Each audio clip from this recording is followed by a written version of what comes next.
Γράφει.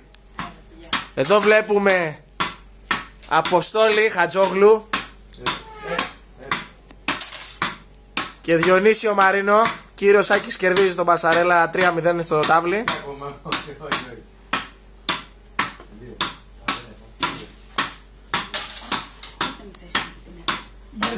Γιατί δεν σηκώνεσαι πάνω να δεις και το τάβλι που παίζουν. Τα κουνάς έτσι γρήγορα.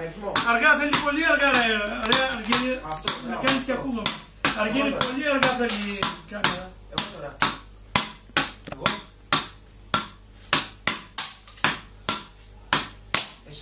Αργύρι πάλι λίγο το παίζουμε. Έτσι γύρι σιγά. Σιγά. Μια δήλωση κύριε Πασαρέλα. Μια δήλωση. Πες του μια δήλωση κύριε Πασαρέλα. Παίζει με τον πρωταθλητή του αυλίου Σάκης. Και στη ρακέτα το τρίτο χέρι. Δεν γίνονται αυτά, μόνο εδώ μέσα γίνονται αυτά. Έτσι, μόνο εδώ γίνονται. Λάθος ταμπέλα είναι από κάτω. Έτσι. Πάρε. Για αλλού νόμιζα ότι είναι το τρολοκομείο, αλλά μάλλον εδώ πρέπει να έρθει.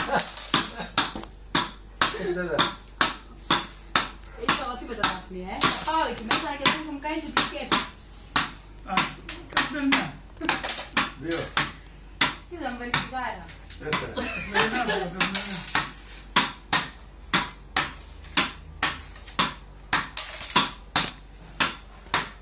Όσο την κουνάς την κάμερα θα είναι... Όλε! Φτάνει, θα είναι κουνημένο, κλείστο άμα παιδιά. Τερματίσαμε. Όσο το κουνάς